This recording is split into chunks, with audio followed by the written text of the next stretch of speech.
আসসালামু আলাইকুম রহমতুল্লাহি ওবরকাতুহ। সম্মানিত দর্শক, 2025 সনে আমাদের রাজনীতি কোন পথে এগুচ্ছে? আপনি যদি মাঠের চালচিত্র দেখেন, দেশের প্রধান রাজনৈতিক দল বিএনপিকে দেখবেন যে 2025 সনের আগস্ট মাসের 5 তারিখে তারা নির্বাচন চাচ্ছে। এটি তাদের অফিসিয়াল বক্তব্য। আর মনে মনে তারা দাবি জানাচ্ছে, চিন্তা করছে, প্রতিজ্ঞা করছে এবং প্রস্তুতি নিচ্ছে যে কোনো মূল্যে 2025 সনের ডিসেম্বর মাসের মধ্যেই জাতীয় নির্বাচন হতে হবে। এবং সরকার যদি গড়িমসি করে, সরকারের বিরুদ্ধে লড়াই, আন্দোলন, সংগ্রাম যা কিছু করা দরকার সব কিছু করার জন্য বিএনপি সর্বোচ্চ চেষ্টা করবে। দ্বিতীয় যে দৃশ্য, সেটি হলো বিএনপির বিপরীতে মাঠে যে সকল রাজনৈতিক দল রয়েছে, ছোট বড় সবাই, তারা ডক্টর মোহাম্মদ ইউনূসের সরকারকে একটা নির্দিষ্ট সময় দিতে চাচ্ছে। বলা হচ্ছে যৌক্তিক সময়। এবং আরেকটা বিষয় বলা হচ্ছে যে সরকার যে সকল সংস্কারের কর্মকাণ্ড হাতে নিয়েছে, এই সংস্কার সম্পাদন এটি তারা করবে এবং এই কাজ করার পরে যখন নির্বাচনের উপযুক্ত সময় আসবে তখন সরকার নির্বাচন দেবে। বিএনপির বাইরে বা বিএনপির বিরুদ্ধে এই মুহূর্তে যে সকল দল আছে সবাই এক বাক্যে এই কথাগুলো বলছেন। তৃতীয় আরেকটি যে কথা হচ্ছে এবং যেটা নিয়ে রাজনৈতিক বিরোধ সরকার এবং বিএনপির সঙ্গে প্রচণ্ড আকার ধারণ করেছে, সেটি হলো স্থানীয় সরকারের নির্বাচন।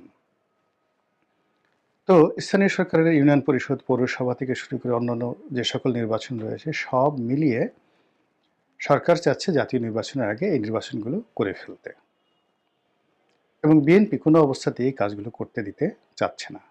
কেন চাচ্ছে না এবং 2025 সনে রাজনীতি কী করে জটিল হতে পারে এবং 2025 সনে কেন আমরা আগের যে 1/11 তার চেয়ে ভয়ঙ্কর কিছু আশঙ্কা করছি, সেই বিষয় নিয়ে কথা বলবো। তার আগে 1/11 প্রেক্ষাপট আপনাদেরকে খুব সংক্ষেপে স্মরণ করে দিতে চাই। 1/11 সময়, যেটা মঈনুদ্দিন ফখরুদ্দিনের সরকার, তখন তারা টার্গেট করেছিল যে বাংলাদেশের দুটো যে বৃহৎ রাজনৈতিক দল, সেই বৃহৎ রাজনৈতিক দলের নেতৃত্বে তারা পরিবর্তন আনবেন। যে পরিবার প্রথা, অর্থাৎ জিয়া পরিবার এবং শেখ পরিবার, এই দুটো পরিবারকে রাজনীতি থেকে নির্বাসনে পাঠিয়ে দেওয়া হবে। আরও স্পষ্ট করে বললে শেখ হাসিনা, খালেদা জিয়া মাইনাস। এটা হলো -2 থিওরি। দ্বিতীয়ত, এখানে এই দল দুটিকে সংস্কার করে সরকারপন্থী গৃহপালিত যে লোকজন আছে তাদেরকে এই দলের শীর্ষ পর্যায়ে বসিয়ে দেওয়ার চেষ্টা।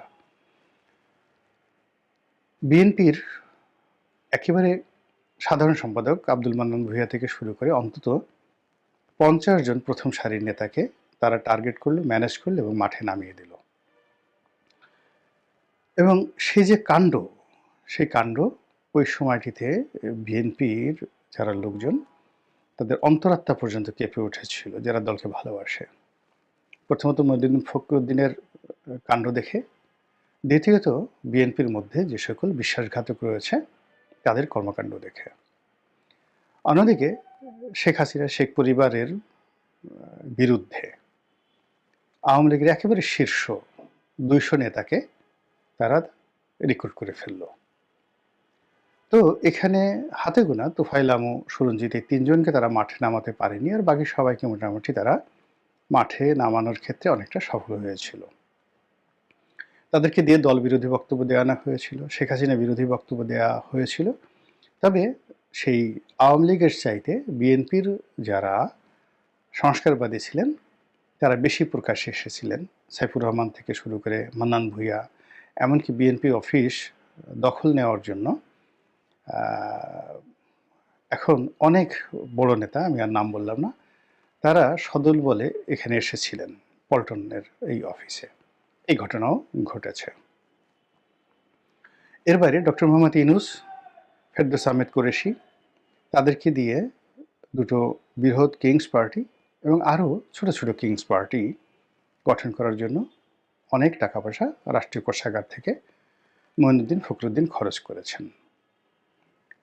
এবং ওই সময়টিতে তাদের এই যে কূটচাল চক্রান্ত, এটা বাস্তবায়ন করার জন্য মানুষকে ভয় দেখানোর নিমিত্তে, অর্থাৎ আপনি যখন ভয় না পাবেন ততক্ষণ পর্যন্ত আপনাকে দিয়ে মন্দ কাজ করানো যাবে না। আপনি যতক্ষণ না পর্যন্ত আতঙ্কগ্রস্ত হয়ে ইয়ানফসি ইয়ানফসি না করবেন ততক্ষণ পর্যন্ত আপনার চোখের সামনে কেউ অন্যায় করতে পারবে না। এটা হিউম্যান সাইকোলজি। তো এই জন্য মঈনুদ্দিন ফখরুদ্দিন জনমনে ভীতি সৃষ্টি করেছে। একে ধরো, ওকে ধরো, একে জেলে পুরো, ওকে মারো, তারপরে এখানে ভাঙ্গো, ওখানে গড়ো, ইত্যাদি ইত্যাদি প্রায় প্রতিদিনই তাণ্ডব চলত। সেই গ্রামের হাট বাজার থেকে শুরু করে পান দোকানদার, আবার প্রাণ দোকানদার থেকে শুরু করে কর্পোরেট জগতের বড় বড় দিকপাল, সেটা ব্যাক্সিমকে বলেন, বসুন্ধরা বলেন, সবাইকে তারা ওই সময়টাতে মানে রীতিমতো দৌড়ের উপর রেখেছে। ছাত্রদেরকে দৌড়ের উপর রেখেছে, শিক্ষা প্রতিষ্ঠানের লোকজনদেরকে দৌড়ের উপর রেখেছে। সব জায়গাতে একটা ভীতির পরিবেশ তারা করে ফেলেছে।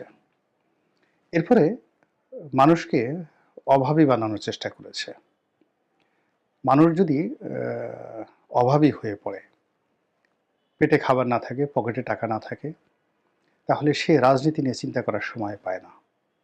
তো এই কারণে যে কোনো স্বৈরাচারী সরকার সে যদি তার ক্ষমতাকে প্রলম্বিত করতে চায়, তাহলে জনগণকে তাদের পেটের ধান্দায় ব্যস্ত রাখার জন্য ইকোনমিটাকে বা অর্থনীতিটাকে ধ্বংস করে দেয় রাষ্ট্রীয় যন্ত্র ব্যবহার করে। তো এই এত কিছু করেছে 1/11-এর সময়, এবং এই কাজ করে তারা প্রায় 2 বছর তারা ক্ষমতায় ছিল এবং ইচ্ছে করলে তারা আরও থাকতে পারত। তো এখন পরবর্তীতে, অর্থাৎ সেই 2008-এর পর থেকে আজ অবধি, মানে 2006 থেকে 8 পর্যন্ত তারা চালিয়েছে, এবং এরপর গত 15 বছর আওয়ামী লীগ যেভাবে শাসন করেছে, সবসময় এই 1/11 রাজনৈতিক আলোচনায় এসেছে এবং এখনো পর্যন্ত এসেছে। তো এখন বাস্তবতা হলো যে যদি 2025 সনে বিএনপির ইচ্ছার বিরুদ্ধে কোনো কিছু হয়, কিংবা রাজনীতির হিসাবের বাইরে কোনো কিছু হয়, এবং মাঠ যদি নিয়ন্ত্রণের বাইরে চলে যায়, তাহলে পুরো পরিস্থিতি আগের যে 1/11 তার সাথে বেশি ভয়ঙ্কর হবে। কেন ভয়ঙ্কর হবে? প্রথমত হলো যে 11-এর সময় আওয়ামী লীগের যে দুরবস্থা ছিল, তার চেয়ে এখন আওয়ামী লীগের দুরবস্থা 1000 গুণ বেশি। ওই সময়টাতে শেখ হাসিনা জোর করে বাংলাদেশে ঢুকে পড়েছিলেন, আর এখন শেখ হাসিনাকে বাংলাদেশে আনা কোনো অবস্থাতেই সম্ভব নয়। এবং ছাত্রলীগ, আওয়ামী লীগ, যুবলীগ থেকে শুরু করে অন্যান্য দলের যে নৈতিক পরাজয় ঘটেছে, তারা যেভাবে সাহস হারিয়েছে, ওটা পুনরুদ্ধার এই মুহূর্তে সম্ভব নয়। ফলে -1 100% কনফার্ম। দ্বিতীয়ত, -2 এর যে মূল উপলক্ষ, বেগম জিয়া এবং তার জ্যেষ্ঠ সন্তান, তিনি বা তারা এখন দেশের বাইরে। বেগম জিয়া খুবই অসুস্থ এবং তার সুস্থ হয়ে রাষ্ট্র পরিচালনা করা, রাজনীতি পরিচালনা করা অসম্ভব বিষয়। দ্বিতীয়ত, তার জ্যেষ্ঠ সন্তান জনাব তারেক রহমান, তো তিনি পরিপূর্ণভাবে একটি গণতান্ত্রিক পরিবেশ, তারপর তার দলের ক্ষমতায় বসার যে নিশ্চয়তা এবং দেশের আইনশৃঙ্খলার যে উন্নতি, এটি কাঙ্ক্ষিত পর্যায়ে না আসলে তিনি বাংলাদেশে আসার সাহস পাবেন না। এর কারণ হলো 11-এর সময় তিনি যে দুর্বিষহ দুর্ভোগ দুর্দশার শিকার হয়েছেন। ফলে তার ভিতরে একটা মিলিটারি ফোবিয়া কাজ করছে। এই ফোবিয়াটা কোনো অবস্থাতেই অন্য কোনো মানুষ চেষ্টা করলে এই ফোবিয়া থেকে নিজেকে বাঁচাতে পারবে না। 11-এর সময় তার প্রতি যে জুলুম করা হয়েছে, অত্যাচার করা হয়েছে, এবং পুরো বিএনপিকে যেভাবে তছনছ করা হয়েছে, এবং তাদের বিরুদ্ধে, পুরো পরিবারের বিরুদ্ধে যে সকল অপপ্রচার চালানো হয়েছে, তো ওইগুলো শুধুমাত্র তারেক রহমান সাহেব নন, তিনি, তার স্ত্রী, তার সন্তান, সকলের মনোজগতে একটা বিষক্রিয়া তৈরি করেছে। তো কাজেই তিনি বাংলাদেশে আবার রাজনীতি করতে আসবেন, পরিপূর্ণভাবে তাকে জয়ের নিশ্চয়তা পেতে হবে, অথবা ওই আত্মবিশ্বাস তার জাগতে হবে মনের মধ্যে, যেটি বর্তমান পরিস্থিতিতে শতভাগ অনিশ্চিত। বরং আওয়ামী লীগের জামানাতে তিনি যদি আসতে সাহস পেতেন, তা আসছে বর্তমান জামানাতে তার আশাটা আরও অনিরাপদ হয়ে পড়েছে। কারণ কি? আওয়ামী লীগের জমানাতে আর যা হোক জেলখানাতে যদি যেতেন বা জেল পর্যন্ত যদি যাওয়া হতো, তাহলে একটা পর্যায়ে মানুষ আশা করতে পারত। বড় জোর জেলে খাবার কম দিত, কিংবা দেখা গেল যে সেখানে ফাঁসির আসামিদের ছেলে রাখা হতো, অপমানজনকভাবে বারবার কোর্ট কাছারিতে আনা হতো ইত্যাদি। কিন্তু এখন কি হচ্ছে? এখন